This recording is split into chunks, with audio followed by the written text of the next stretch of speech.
Hola, ¿qué tal, queridos amigos? Bienvenidos a otro episodio más de Sharing, este pequeño podcast que es de compartir testimonios. Y el día de hoy estamos contentos porque nos acompaña nuestro querido amigo Cristian Huerta. Bienvenido, ¿cómo estás?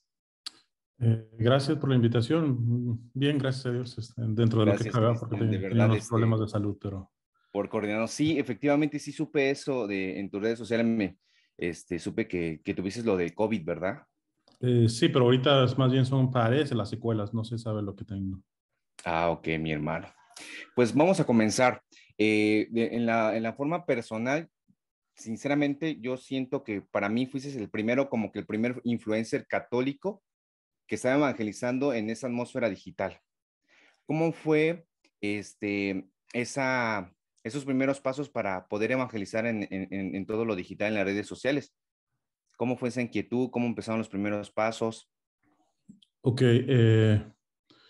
si me voy muy atrás, eh, me recuerdo cuando todavía el internet era por cuestiones de teléfono, que al conectarse hacía el ti, ti, ti, o sea, todo que era súper lento.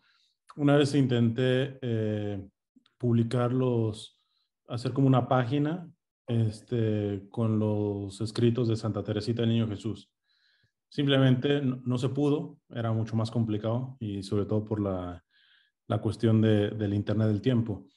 Eh, Eso creo que fue un primer contacto con Internet.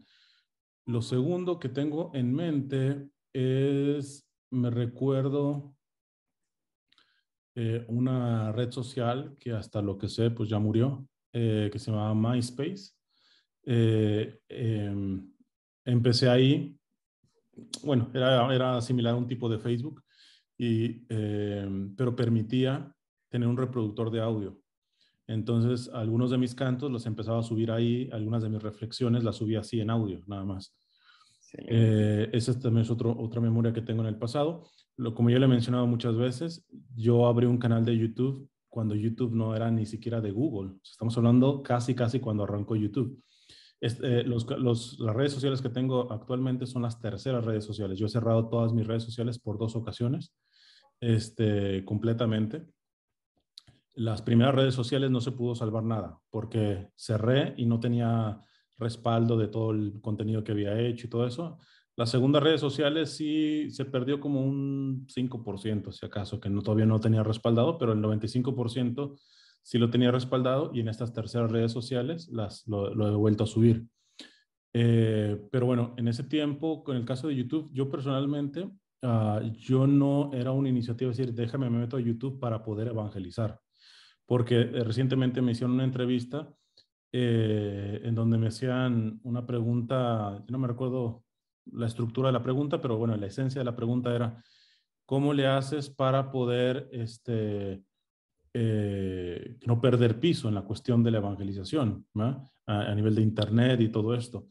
Eh, y yo les decía de que es que el problema es que yo no eh, entro a iniciativas de evangelización en Internet con un tipo de marketing, con un tipo de estructura, en el sentido de decir, mi proyecto va a ser así, voy a sacar 2 videos, voy a hacer esto, etcétera. Digo, yo sé algo de diseño gráfico y todo eso y trato de, en la medida de mis posibilidades, trato de hacerlo con lo más calidad que puedo, ¿va? Pero a mí no me marea el hecho de poder estar, por ejemplo, yo tenía una muy buena cámara y murió, entonces ahora grabo con mi celular, digo, ahorita los celulares tienen hasta mejores cámaras que las propias Sí. cámaras así de video, ¿va? Pero bueno, mi celular es el de más baja gama de Apple y pues con eso grabo. Ahorita mismo estoy ya con la computadora, pero duré ahorita como mes y medio sin ella. Entonces, no me marea el hecho de poder estar evangelizando así con piedritas y palitos o con grande tecnología. Entonces, pero en el caso de YouTube, yo entré y mi interés, yo puedo decir que fue una cuestión de curiosidad, porque no había ninguna red social de ese tamaño, bueno, de ese tamaño todavía no era tan grande, ¿verdad? De ese estilo, que fuera como una cuestión de video. Entonces, yo ya lo he contado varias veces, ahí más bien se empezó a desarrollar una relación de, entre comillas, debates, sobre todo con ateos. Entonces, tuve en ese tiempo, por ejemplo, se hacía, bueno, ya fue un poquito más adelantito, ya cuando Google compró YouTube, empezaron también la que se llamaban las videorespuestas, que eran una sección que tenía YouTube abajo. Entonces, yo grababa a alguien, yo grababa algo y alguien me respondía y me mandaba una videorespuesta que aparecía abajo era como un carrete en donde aparecían las videorespuestas que hacían a mi video. Claro, yo las tenía que probar y todo eso. De hecho, hay un youtuber ateo muy famoso que me aprobó una y en esos tiempos era sumamente pues cruel, hasta sucio de alguna manera con las cuestiones religiosas, y a mí fue el único que me aceptó publicar una videorespuesta. Me refiero a, bueno, no sé si lo van a conocer, se llama Dross. Es un venezolano que vive en Argentina, sumamente famoso ahorita ya. Ya se ha suavizado en muchas cosas, ¿va? Pero él me aceptó una de esas videorespuestas. Entonces, pues era básicamente, empecé a subir, la gente me decía, eh, por ejemplo, en MySpace, y luego ya empezó Facebook. Yo lo que a veces hacía es que iba a dar charlas y subía fotos de las charlas. Con todo y la repulsa que yo tengo para las fotografías. A mí no me gusta tomarme fotografías a mí. Entonces, eh, hasta que un amigo que nos llevamos bastante fuerte, entre broma y broma me dijo algo que me llamó la atención. Me dijo, dice, ¿para qué pones fotos? Dice, no seas narcisista. Todavía pusieras la charla, o sea, grabaras la charla y la subieras, pero para las fotos, ¿para qué te queremos ver? ¿No? De que estás dando una charla y la foto ahí. Entonces, y dije, es cierto. Entonces, y desde entonces, por ejemplo, en YouTube comencé a subir mis charlas. Trataba de grabar y ya después empezaba a hacer alguna reflexión y la subía, pero sobre todo eran más videos de videorespuestas. Nuevamente, era más con una cuestión con los ateos. Y, y de ahí empezó a crecer. Ya después se hacían videoblogs, reflexiones, entrevistas y todo esto. Eh, entraron pues varios cambios a YouTube. De hecho, antes en YouTube hasta uno podía diseñar el fondo de su canal, ¿va? Era una cuestión bastante interesante. Cuando Google compró a YouTube, yo creo que como a los 2 años, no sé, cada 6 meses cambiaban el formato, ¿va? Y te cambiaban de cómo se acomodan los videos y la suscripción y arriba y abajo y los fondos que sí los podías cambiar y sabe cuántas cosas. Entonces en YouTube fue no tanto en principio no fue tanto un interés como explícito de evangelización, y digo explícito porque la evangelización es implícita. Yo a la pregunta que me estaban haciendo esa vez, yo les digo, es que yo soy el que soy. O sea, mis redes sociales es una extensión de mí, no es una estrategia. Claro. Por eso, por ejemplo, ayer en las historias de Instagram, yo publiqué de un cantante de los 50 que no conocía y me ha fascinado, tanto su historia de él como la voz de él. Se llama Perry y Como. Este, y alguien puede decir, ¿y qué tiene que ver con bueno, él sí tiene un poquito que ver con la fe porque pues era católico y visitó al Papa Pío II, etcétera. Pero puse, por ejemplo, un clip de Cantinflas. A mí me encanta Cantinflas, ¿verdad? Claro, pongo después a veces una reflexioncita, a veces ni siquiera pongo reflexioncita, etcétera. A veces publico cosas de fútbol. Entonces, de ese tipo de cosas, porque mis redes sociales no son una estrategia, sino es una extensión de cómo yo vivo la fe, ¿verdad? Y no tengo empacho al que le gusta, bueno, y al que no, pues ni modo, ¿verdad? Pero entonces, desde el inicio siempre ha sido así. O sea, vamos a decir, nunca he tenido un proyecto de decir, me voy a meter a esta red social y voy a tener esta estrategia para evangelizar y hacerle así y hacerle nunca. Todo ha sido muy orgánico, ¿eh? Yo puedo grabar eh, 3 videos, creo que he hecho hasta 4 videos en un solo día, publicar, este, y no publicar uno solo en un mes, ¿no? ¿Por qué? Porque no estoy intentando saciar un tipo de programa o de estrategia. Claro, Digo, respeto a los que lo tienen, ¿verdad? Pero yo personalmente, como esto se ha dado en mí muy orgánico, no ha sido ni un proyecto de estructura como empresarial, o no, nada, ha sido todo muy normal, muy orgánico. Entonces, por eso tampoco es de pronto en, eh, digo, las razones no las puedo dar, ¿verdad? Pero ciertamente es una razón de fe. He cerrado mis otras redes sociales y ya tenía cientos de miles de suscriptores en mis redes sociales. Entonces, y me viene valiendo perderlos todos. Entonces, y a iniciar unas terceras. Y estas terceras, chance yo un día las cierro también. O sea, no me da empacho en este sentido, porque yo sí creo, una amiga misionera me preguntaba qué consejos le podría dar para evangelizar en las redes sociales.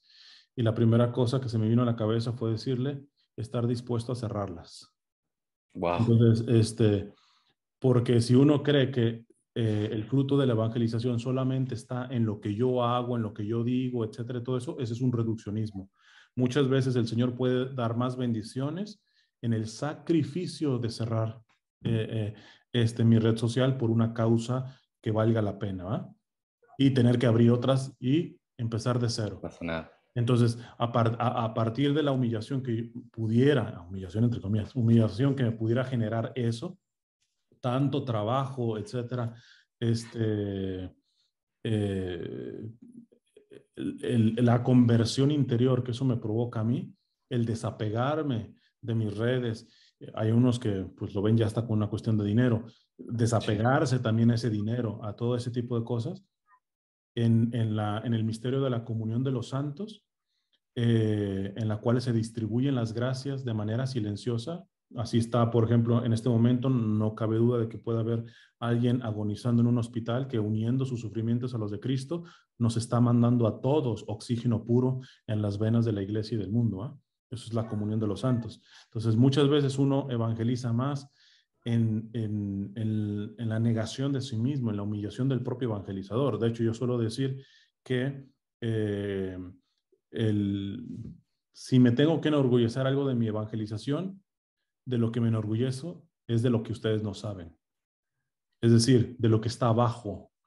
No está de lo que estoy predicando, no está en cuántos suscriptores tengo, sino en palabras un poquito de San Juan de Ávila, doctor de la iglesia, decía, quien quiera ser padre y madre de almas tiene que primero aprenderlas a llorarlas en el secreto, a sufrirlas en el secreto.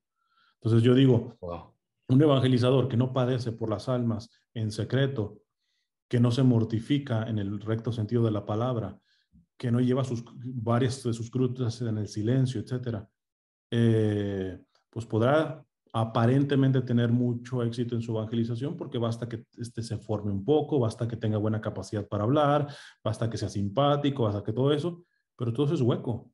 Yo prefiero a la charla de una persona tartamuda, nerviosa, pero con una consistencia de vida interior, a una persona sumamente elocuente y superformada, pero que está drenado en su vida interior. Entonces, yo creo que por eso yo no veo tanto mis redes sociales, nunca las he visto así, como una cuestión de estrategia o de proyecto empresarial para evangelizar, sino ha sido una extensión de mi vida de fe orgánica, de mi vida de evangelización, porque yo evangelizo en otras realidades que no tienen nada que ver con Internet, ¿no? Entonces, Sí. a veces la gente cree que solamente evangelizo por Internet y nada que ver, ¿no?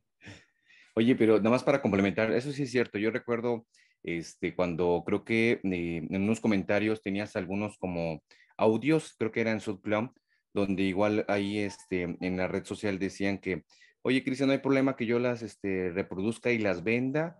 Y tú dijiste, no, o sea, sí, reprodúcelas, sí, grábalos en un disco, pero no las vendas, regálalas así como las recibiste. Entonces, desde ese principio también yo me di cuenta, o sea, que la intención no es de sacar un provecho tal vez monetario, y también tú creo que explicaste en uno de los videos que tampoco no es tu intención monetizar todo lo que se está promoviendo en Internet, porque es eso la intención, ¿no? La evangelización, y que veramente es cierto y es verídico, sí es una extensión tuya porque no dependes de eso, y es más, de lo que tú ves, haces algunas reacciones de tu opinión, pero no lo haces con la intención de que, oye, cuántos me gustas o cuántos se van a conectar. En No. lo personal, cuando haces así, videos en vivo en Instagram, que es como de preguntas y respuestas, oye, el tiempo se pasa de volada, ¿no? Y dijo, yo quiero más, yo quiero más, yo quiero más, pero sin embargo no se da porque no es la intención de atraer más la gente, sino sacar algunas dudas que tremendamente, eso sí te lo reconozco, mi estimado Cristian, que si eres bastante culto, si has leído muchísimo, sabes muchísimo, y que realmente eso das como en lo personal, inspiración a que un verdadero católico ahí tiene tanto que conocer que nos quedamos a medias o nada, solo con un poquito porque la Iglesia Católica es muy rica y tú lo has demostrado. Y también otra cosa que he visto de ti es de creer en la providencia de tu caminar. Tengo entendido que estás 100% en la evangelización, ¿verdad, hermano? Sí, siempre he En tiempo estado completo. al 100% en la evangelización. ¿Cómo, Por tú cierto, hay disciernes? una cuestión Perdón, que, digo, aprovechando de lo que sí. mencionaba, porque me lo han preguntado y ya que salió ahorita, que sirva para respuesta, con esto de los likes y todo eso, me dicen, ¿por qué en tu canal no se ve cuántos suscriptores tienes? ¿Por qué no se ve cuántos likes y dislikes? Bueno, ya ahorita YouTube cambió, ya los dislikes no los va a mostrar, solamente va a mostrar los likes. Y me parece bueno, pues me parece bueno por el hecho de que hace una cultura más positiva, ¿va? Porque hay gente que más el dislike lo ve en el sentido de tipo de troleo, un tipo de cosas esas. Y el saber que, ¿sabes qué? Pues puedes ponerle dislike, pero no se va a mostrar cuántos dislikes tiene el YouTube, ¿verdad? Entonces creo que me parece si es esta la razón por la que ha hecho ese cambio YouTube, me parece muy bueno. Pero ¿por qué no? Precisamente por eso. Eso no me interesa y además porque nuestra naturaleza humana es muy frágil, muy frágil. Es Sí. fácil agarrarse de cuántos likes me da, de cuántos no, y entonces ya psicológicamente empezar a decir, a ver, quiero hablar de esto, pero no, esto no va a ser popular o esto no va a pegar. Entonces, yo recientemente hice un live, bueno, recientemente hace que 2 meses, sobre eh, ¿cómo se podría decir?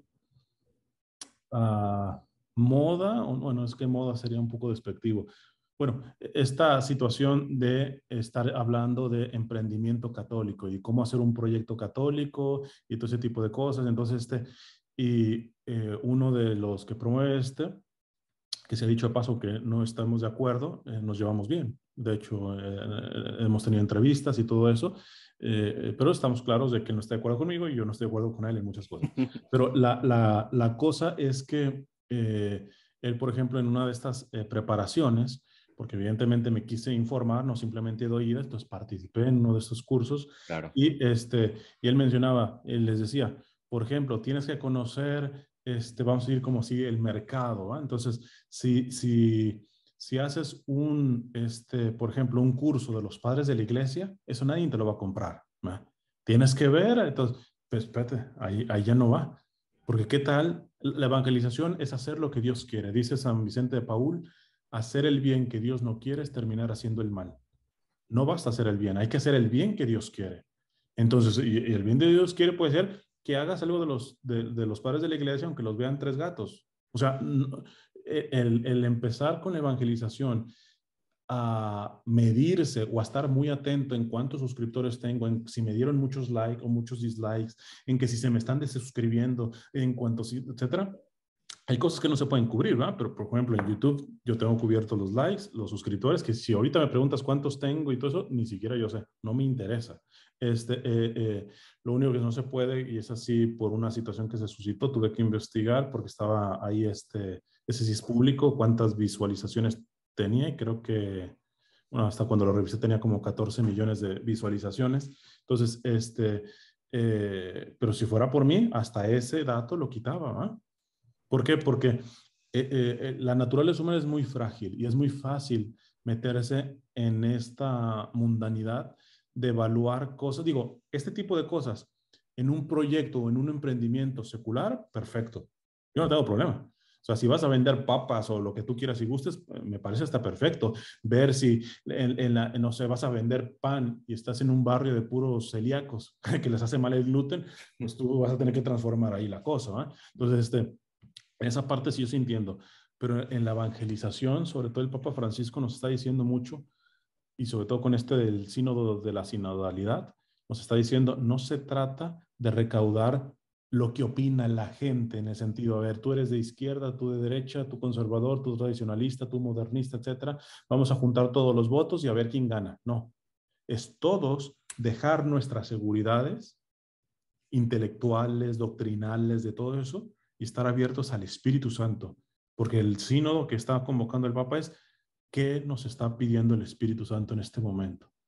Y cuando uno está agarrado a dinero, a likes, a suscriptores, a si me quieren, no me quieren, a todo ese tipo de cosas, es más fácil de que se ahogue la voz del Espíritu Santo.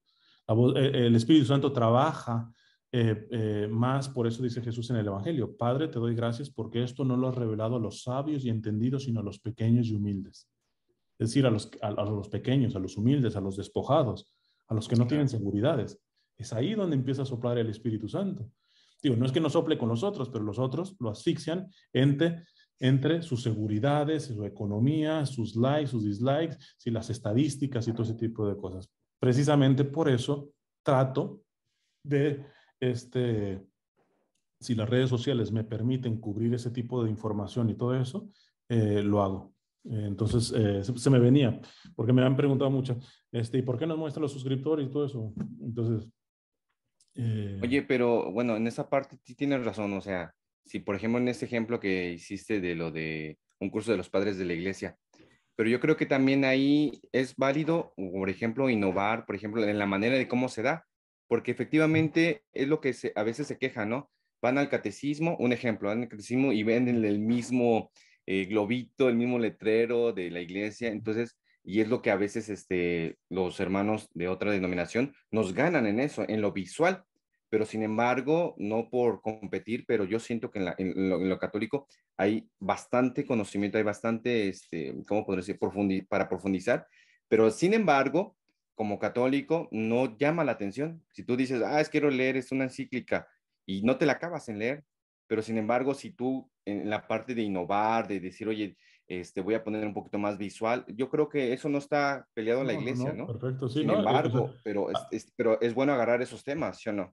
Sí, no, totalmente. Sí, sí, no, en la cuestión de la innovación, siempre con discernimiento, volvemos a lo mismo, porque, por ejemplo, Benedicto XVI, en un libro que se llama, bueno, él todavía no era papa, era cardenal, El espíritu de la liturgia, él habla, por ejemplo, empieza diciendo, ahí donde en la liturgia, subrayo esta la liturgia, porque yo no tengo problemas que esto pase, por ejemplo, en un grupo de oración, en un congreso, etcétera. En la liturgia, o sea, ahí en donde la liturgia irrumpe el aplauso, es señal que hemos convertido la liturgia en un entretenimiento. Entonces, y dice Benedicto XVI, ¿y cuál es el problema con eso? El problema es con eso de que el mundo siempre tendrá entretenimientos mejores. Digo, estoy parafraseando, ¿eh? Sí, sí, sí, claro. Claro, y yo pongo el ejemplo. Aquel sacerdote que por innovar mete títeres en la misa de niños, que para empezar, y ahí ya me suena mal cuando empezamos a adjetivar la misa, misa de niños, misa de jóvenes, o sea, la misa es la misa. ¿Desde cuándo la misa es de niños? No, o sea, la misa es la misa. Entonces, pero bueno, misa de niños, etcétera, y pone títeres y todo ese tipo de cosas, todo con muy buena intención, todo con mucha cuestión de innovación. Pero yo digo, a ver, ¿eso debe ser la liturgia? No, la innovación no puede pisotear verdades o el entorno de las cosas. Cada cosa tiene su realidad. Los títeres se los pones en el catecismo, perfecto. Los títeres se los pones en un congreso de evangelización de niños, perfecto, pero no en la liturgia. Entonces, y además, el ejemplo que pongo basado en esto de Benedicto XVI, decía Benedicto XVI, dice, siempre el mundo nos llevará la ventaja en entretenimiento. Y eso es cierto, eso es cierto. Entonces, si yo le digo a los papás, listo, tu niño quiere ir a misa porque sabe que se va a encontrar con títeres. Pero un domingo llega el circo preferido de los muñequitos de él. A la misma hora de la misa, pregúntele a tu niño qué quiere. ¿Ir a los títeres de la misa o ir al circo de sus muñequitos favoritos? ¿Qué va a decir? Siempre el mundo nos va a ganar en innovación en este sentido. Sí. O sea, que también hay que tener mucho cuidado en querernos ponerlos, como decimos en México, a las patadas con Sansón. O sea, el mundo, la Sagrada Escritura lo dice, los hijos de las tinieblas son más astutos que los hijos de la luz. Entonces, el problema está en cuando uno está, a ver, se me está viendo ahorita a la mente un buen ejemplo. Hay un cantante católico muy bueno que se llama Luis Enrique Ascoy, es peruano.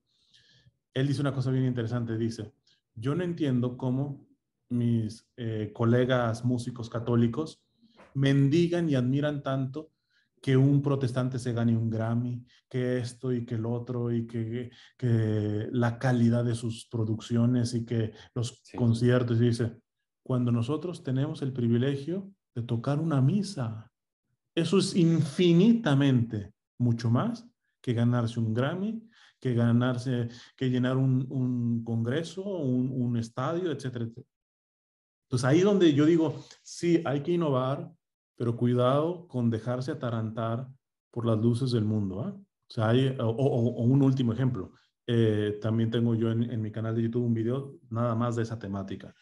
Eh, Había una iniciativa de evangelización, vuelvo y repito, con muy buena intención y quiere innovar y hacerlo mejor, perfecto. Pero el problema es de que hasta con buena voluntad podemos meter la pata, todos, incluido yo. Entonces, ¿qué sí, pasa? Que hace una serie de santos que los compara como superhéroes, es decir, como los superhéroes católicos, que son los santos. Ahí es bien peligroso. ¿Por qué? Porque un niño que se educa con superhéroes, cuando madura, sabe que Superman no existe, sabe que Spider-Man no existe, que es fantasía. Entonces, cuando ya empezamos a relacionar cosas que sí existen y que son reales, por ejemplo, si hablamos de los santos como héroes, no como superhéroes, como héroes, todavía la paso. Pero tratar de como mezclar peras con manzanas y querer como para que lo traguen mejor, ponemos a Santa Teresita como una, no sé, mujer maravilla y todo ese tipo de cosas, es bien peligroso porque terminamos saboteando el propio proceso de la evangelización. Entonces, es curioso, por ejemplo, a los santos de la Edad Media, no sé, también como Santa Catalina de Siena y todo eso, cuando comían era cuando se reunía la familia y los que tenían posibilidades tenían algunos libros de santos, generalmente el martirologio romano, o sea, contaban literalmente al santo le cortaron la cabeza, etcétera, etcétera. Y eran cosas reales. Y ya eran niños y eso les fomentaba su fe, pero en cosas reales. Entonces, siempre hay un riesgo.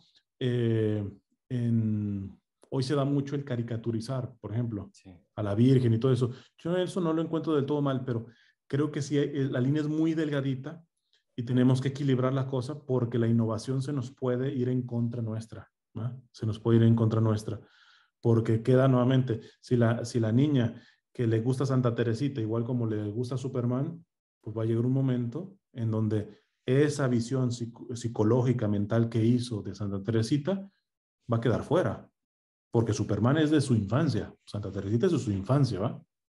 Cuando, pues no, no, está bien para este momento, o sea, nos podría Claro. ayudar su testimonio, sus escritos y todo eso. Entonces, creo que hay una cuestión, pero sí, hay riesgo, también cuidado con el otro extremo, el extremo Sí, de aquel que se lo critica mucho el Papa Francisco, que por no meter la pata, no toma riesgos, no quiere innovar nada, quiere estar rígido en lo que como siempre se han hecho las cosas, etcétera. Eso me parece que también termina pudriendo la evangelización tarde que temprano. ¿Eh? O sea, por poner un ejemplo, o sea, antes tú podías, no digo que no se pueda hablar del infierno y del diablo, se tiene que hacer, yo lo hago, como tal, el Papa también lo hace, todo eso. Pero el que quiera evangelizar estas realidades, como no sé, en la Edad Media, en donde una homilía, como cada 5 segundos te mencionaban que te podías ir al infierno, cálale ahorita a ver cuántas gentes te va a escuchar. Cálale a ver si tiene verdaderamente fruto espiritual, no eficacia, fruto espiritual, ese tipo de cosas. O sea, chance ni siquiera saben lo que es infierno. O sea, entonces creo que hay que conocer con la pastoral del acompañamiento que dice el Papa Francisco, las realidades pastorales y todo esto, y en base a eso, a atreverse, a innovar en el buen sentido de la palabra, que se puede meter la pata, claro, pero ahí es donde dice el Papa Francisco, prefiero una iglesia accidentada por salir que enferma por encerrarse. Entonces, como dice el refrán, ni tanto que queme al santo, ni tanto que no le alumbre. O sea, cuidado con innovar tanto, tanto, tanto que quede poco, poco de evangelio e inclusive quede una ridiculización del evangelio, una mundanización del evangelio, pero cuidado con el otro lado, de decir, no, no, lo de siempre, así, cuadraditos, etcétera, las dos cosas no creo que ayuden a la hora de evangelizar. Oye, sí me llamó eso la atención de cómo algunas liturgias, como tú decías, se han desvirtualizado con la intención de, no sé, para que vean que la misa no es aburrida. Mm. Pero yo creo que cuando ya empiezas a entender qué es lo que es la misa, lo que decías el ejemplo de Luis Scoy, te cae el 20. Es más, tú has mencionado mucho en algunos videos, por ejemplo, el padre Carlos Spa, él está aquí en Chiapas, él, o sea, el culmen, o sea, podrás tener sus retiros, sus charlas, pero el culmen es la Eucaristía. Mm.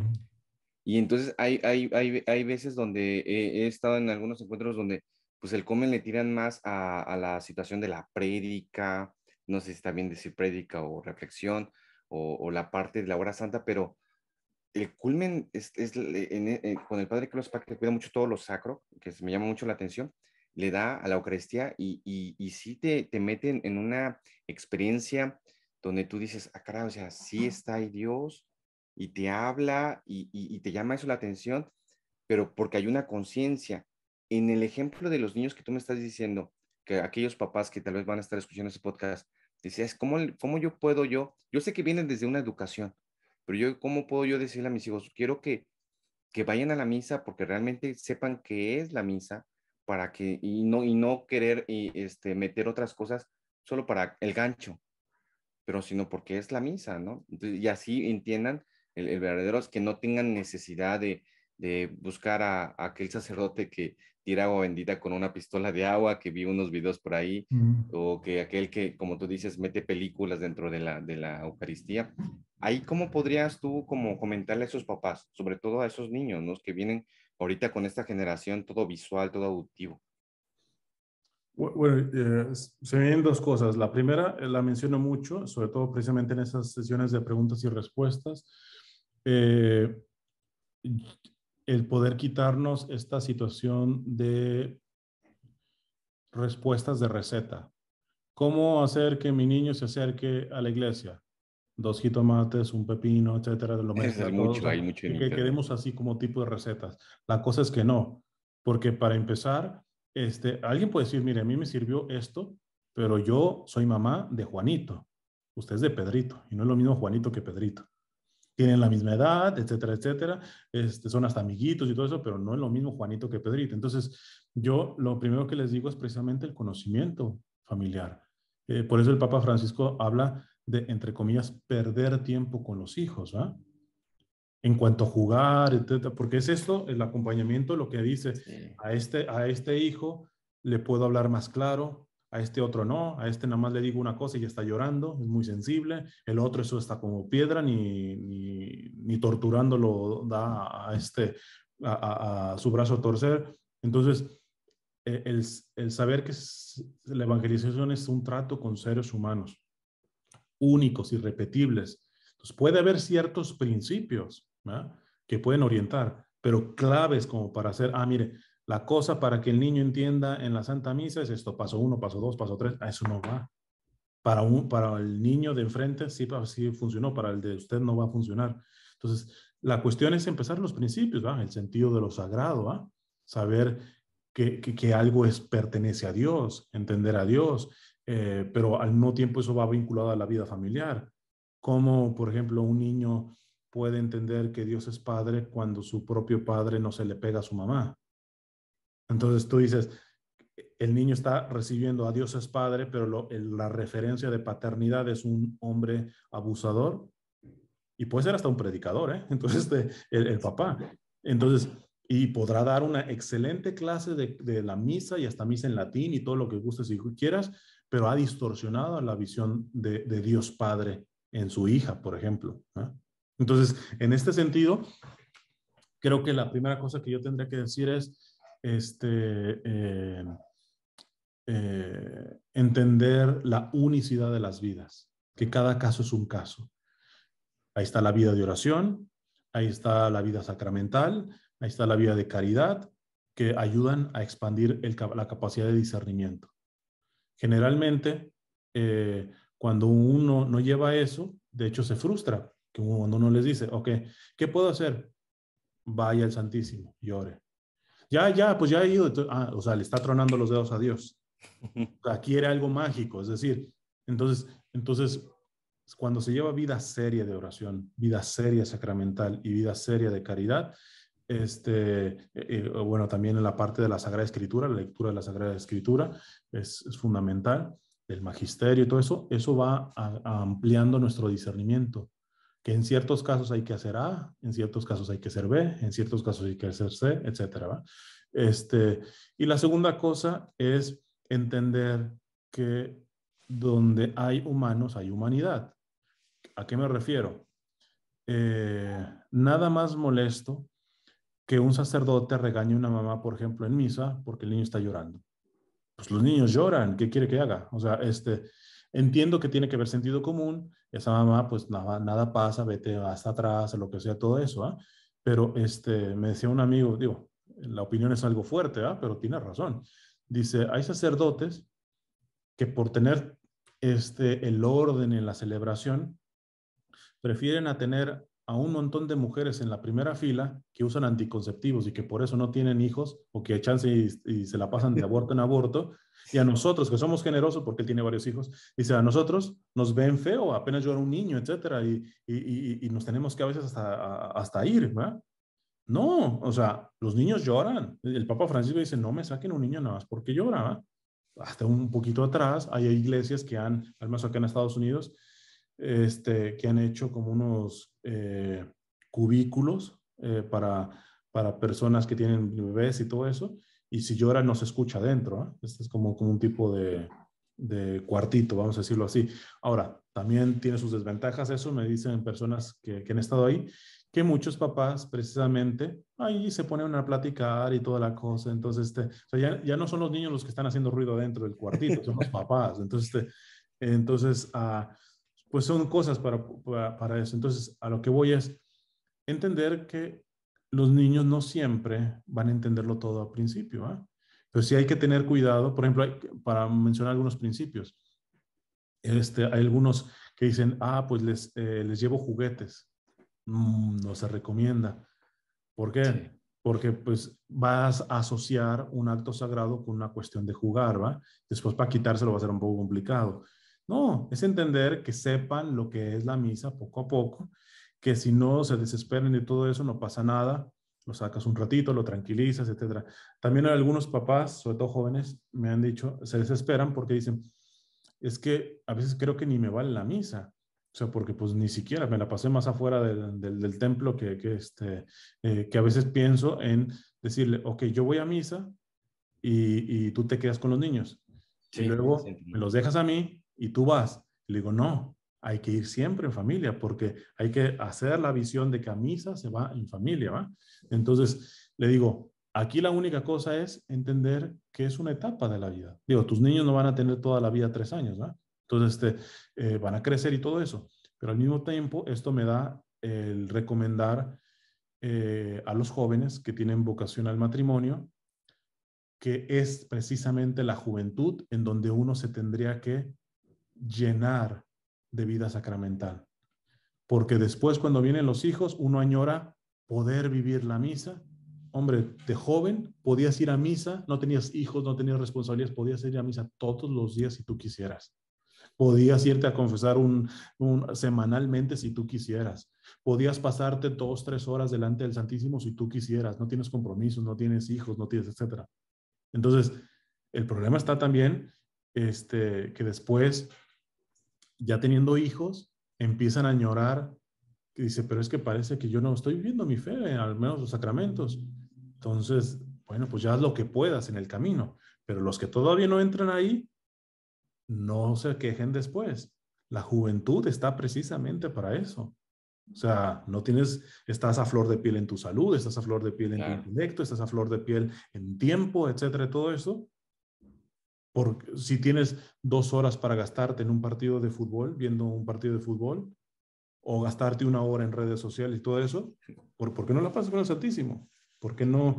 Entonces, entiendo que también hay cuestiones en este momento, vuelve la parte del acompañamiento y del contexto pastoral. A mí me frustró mucho cuando se empezaron a cerrar las iglesias, ¿verdad?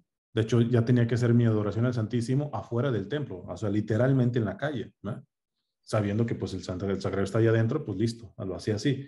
Después, por ejemplo, con los problemas de salud, no puedo ir todos los días a misa como siempre he podido. No puedo tener, vamos a decir, la actividad sacramental que yo llevaba, pero sí cuesta, pero al mismo tiempo uno dice, gracias a Dios, por mucho tiempo sí lo he estado llevando y apenas me pueda mejorar, pues volverla a recuperar.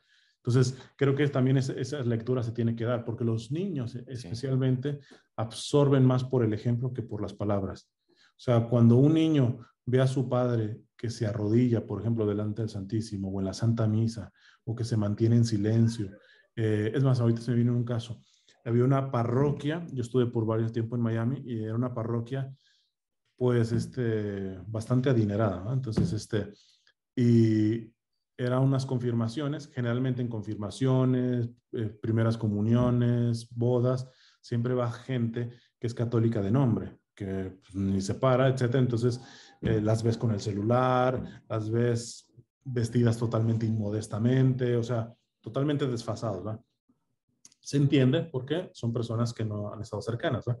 Pero en una de estas, eh, adelante de mí tenía a una de estas parejas que toda la vez estaban revisando los celulares y platicando, y las señoras y todo eso, y había 2 niñas. Entonces yo suelo tener, yo creo que calculo un 70% de la Santa Misa mis ojos cerrados. Es por una cuestión de afinar más el oído, en el sentido de concentrarme más, y también de que al no estar viendo, pues no como prójimo, de que si están haciendo esto, que aquel otro hizo lo otro, etcétera. Hay momentos en donde no se deben cerrar los ojos, como por ejemplo en la consagración, ahí bien abiertos y mirando hacia el altar. Pero en la mayoría del tiempo yo cierro mis ojos y tengo las manos así, que es la manera, pues vamos a decir, correcta de tenerlas. Tengo un video explicando qué significa y todo tener las manos así. Entonces, poco al final de misa, yo por algo abro los ojos y una de las niñas le pega así el codazo a la otra y le apunta, porque la otra ya estaba entreteniendo en otra cosa, y le decía, cerrar los ojos y las manos así. O sea, la niña parece que toda la misa me estuvo viendo. O sea, su madre con el celular platicando con la otra señora, y la niña, sin conocerme, sin una sola palabra que yo había dirigido, aprendió más de mí en una misa. Entonces, esto evidentemente no lo digo por alzarme el cuello, sino para decir a los papás que, que no crean que esto es de recetas, ¿verdad? Ah, mira, dale esta pildorita a tu niño y ya vas a ver estar en misa, etc. No. Generalmente la pildorita para los niños es el propio testimonio. Es el propio testimonio. Lo captarán más rápido unos, más lentos otros, pero el testimonio siempre dará frutos, ¿va? Las palabras se las lleva el viento fácil, ¿va? Pero el testimonio siempre arrastra. excelente.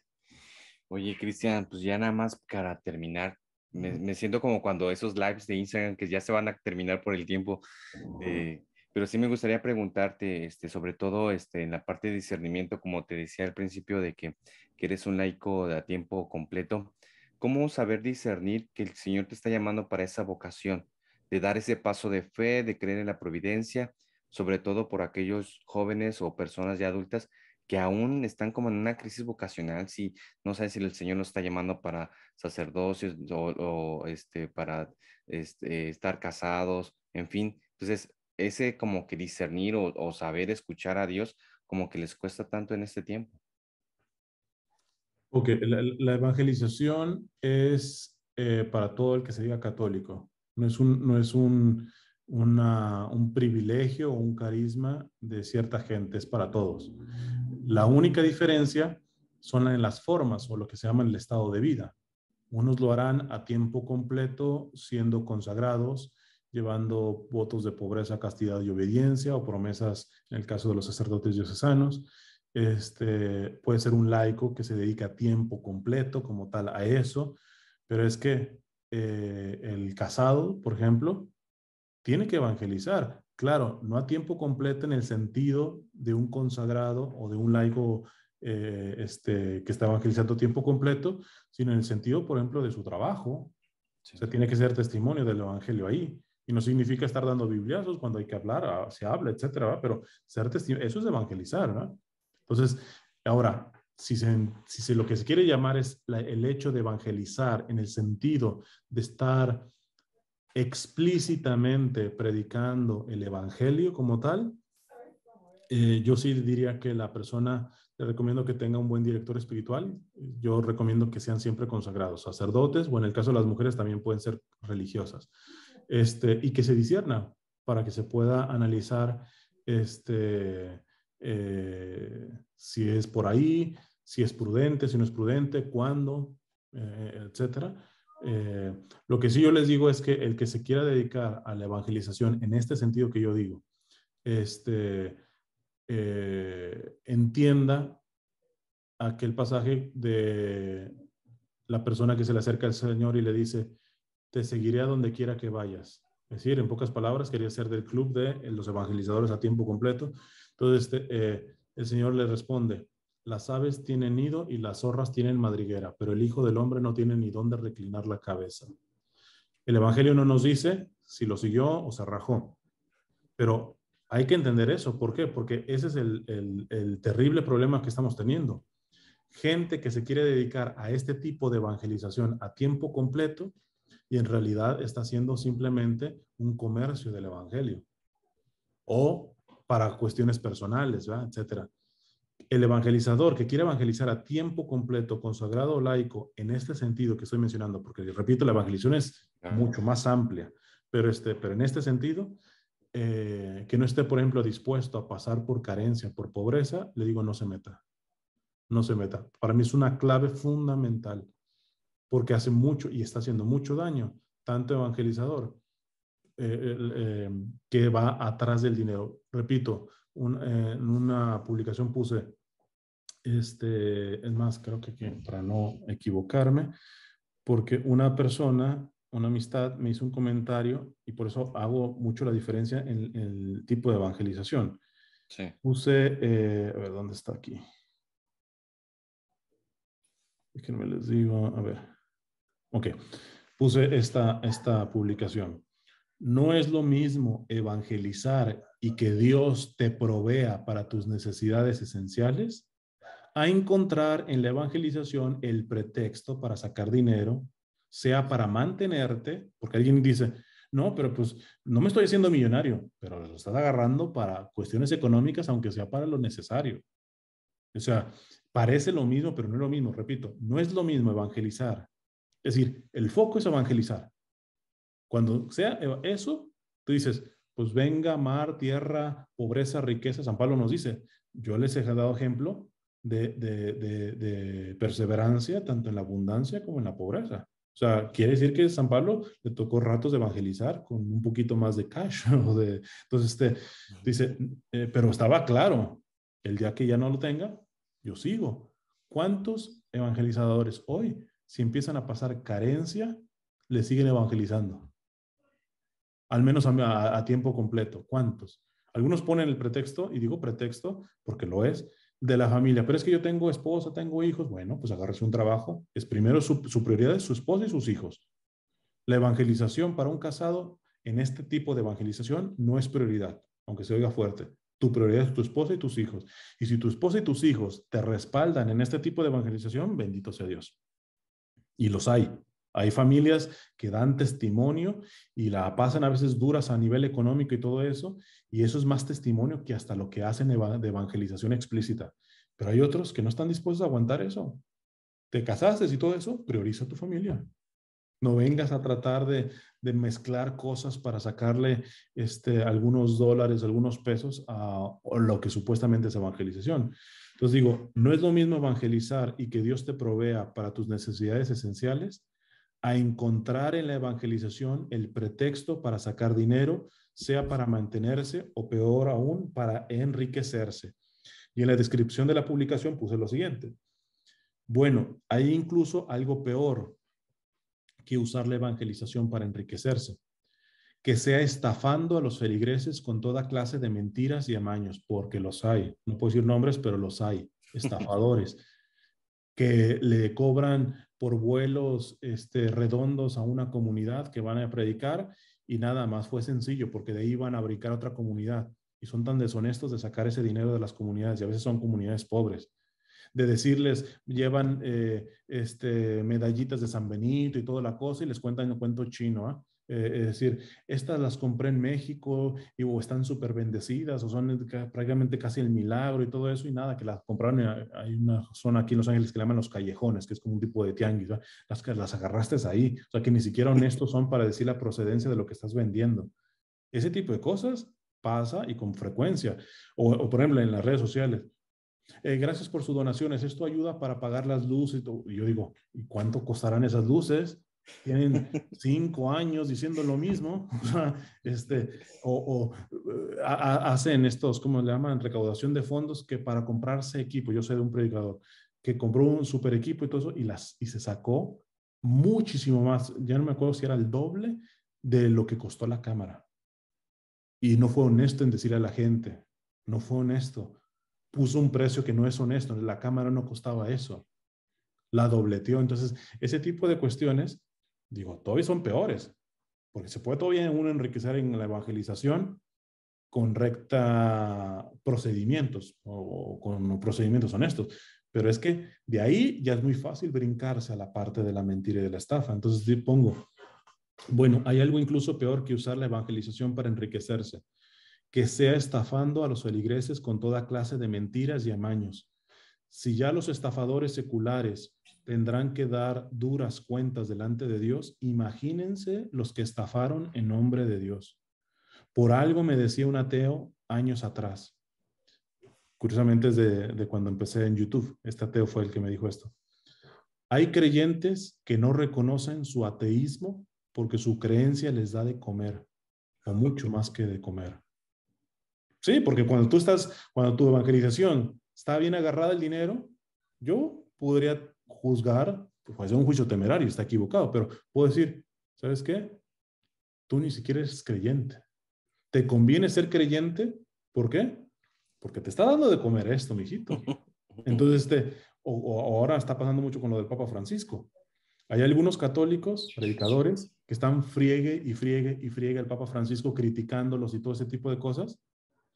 Y uno se dice, bueno, hay algunos que no reconocen ya al Papa Francisco, dicen que el Papa es el Papa Benedicto y todo eso. Y estos críticos, yo se lo escuché a uno de esos críticos, le dijo, diciendo a estos críticos del Papa, pero que dicen que sí es el Papa. Dice, ellos que critican al Papa siguen diciendo que el Papa es Papa, porque el momento que digan que no es Papa, se le van a bajar donaciones, se le van a bajar suscriptores, etcétera. A lo menos nosotros somos valientes en decir que el Papa Francisco no es el verdadero Papa. Y yo les tengo que reconocer, evidentemente no estoy de acuerdo con esos que dicen que el Papa no es Papa, ¿eh? Pero a lo menos estos son más valientes que aquellos críticos que tenemos en la iglesia, que están fregando al Papa y que están criticándolo y todo eso, y dicen, pero yo reconozco al Papa. Yo, o sea, no estoy de acuerdo con el Papa, pero yo digo que sí es Papa. No, lo dices ¿por qué? Porque en el momento que te pongas como aquellos que no lo reconocen como Papa, sabes que se te van suscriptores y sabes que se te va dinero. Entonces, ahí es donde hay que empezar a entender esta cuestión. O viene, a mí me han hecho juicios temerarios. Es que tú defiendes a la jerarquía porque si no, no te van a dejar predicar en las parroquias y todo eso. A mí me han hecho eso ya.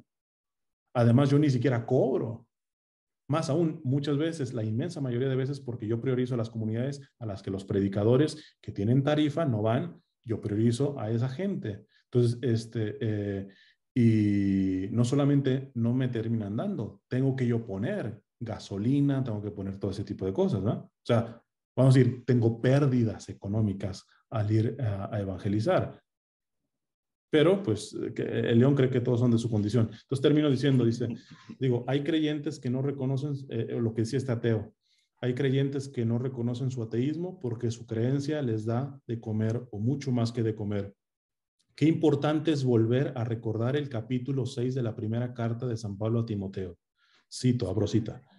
Dice San Pablo, y ciertamente es un gran negocio la piedad, con tal de que se contente con lo que tiene. Paro aquí un poquito. Aquí esto también es algo importante. A mí me dan donaciones y mi conciencia en automático me ha dicho muchas veces, esa no es tuya. Y yo la necesito, pero la termino pasando a, por ejemplo, a ayuda a la iglesia necesitada, que ayuda a las iglesias en persecución, a una causa provida, etcétera. Pero el que está agarrado al dinero, le va a llegar dinero a través de la evangelización, sea por compra de algo o sea una donación que te da la gente. Me parece dudoso de que todo sea para ti. O sea, en realidad el Espíritu Santo no te podrá estar llegando esa donación simplemente para que tú seas el medio para que se la des a otro evangelizador que está todavía pasando peor necesidad que tú. O sea, por eso hay que estar abiertos, ¿eh? Sí. Y por eso yo puedo, si me llega algo más de lo necesario, la iglesia siempre nos ha dicho, y no solamente los evangelistas, el católico tiene que vivir con lo necesario. Ahora, lo necesario depende del estado de vida de cada persona, ¿va? Para un diseñador gráfico no es un lujo tener una buena computadora, es su herramienta de trabajo. Pero el que se compra una excelente computadora para meterse nada más a Facebook, pues creo que sí se está exagerando, es una cuestión de lujo. Entonces, pero puedes tener más de lo necesario, pero tú ya no eres propietario de eso, eres administrador, se te va a pedir cuentas de eso. Y muchas veces el evangelizador, mira, muchas veces el evangelizador ya va a misa y ni siquiera pone nada en la canasta, porque ya está dando mucho a la iglesia con su servicio de evangelización. Me parece ridículo. O sea, entonces, y la viejita que tienes al lado está poniendo lo que tiene para comer. Entonces, dice San Pablo a Timoteo, y ciertamente es un gran negocio la piedad con tal de que se contente con lo que tiene, porque nosotros no hemos traído nada al mundo y nada podemos llevarnos de él. Mientras tengamos comida y vestido, estemos contentos con eso. Los que quieren enriquecerse caen en la tentación, en el lazo y en muchas codicias insensatas y perniciosas que hunden a los hombres en la ruina y en la perdición, porque la raíz de todos los males es el afán de dinero, y algunos, por dejarse llevar de él, se extraviaron en la fe y se atormentaron con muchos sufrimientos. Hoy podemos decir que hay predicadores que transmiten la fe, una fe de la cual están más perdidos que Adán en el Día de las Madres ellos, ¿no? Entonces, termino diciendo, hay predicadores cínicos que dicen que no se enriquecen porque creen que tienen que tener mansiones como algunos pastores evangélicos, cuando hay que decirles que en este contexto y en otros más de la Biblia, se recalca que el evangelizador a tiempo completo debe vivir con lo necesario. Eso quiere decir que si por providencia tienes algo más, has de administrarlo en favor de otros, no retenerlo. Wow. Entonces, va por ahí la cosa. Sí. No, Cristian, de verdad que la temática de este podcast es 30, 20 minutos, pero esto se alargó, ¿Cuánto pero llevamos? No sé. nos pasamos, pero no importa. Yo creo que esto es necesario. Yo así lo siento, Dios lo permitió y no te preocupes. Te agradezco tu tiempo. Sí me gustaría, Cristian, en tu tiempo, más adelante a futuro, Dios mediante, primero también que vamos a estar orando mucho por tu salud, que de esas secuelas, que se hiciera una segunda parte para poder seguir evangelizando por este medio. Y pues Okay. nada más me queda para darte las gracias, que Dios te bendiga, Dios bendiga tu apostolado, todo lo que haces allá en Nueva York. Bueno, gracias. Que Dios les bendiga.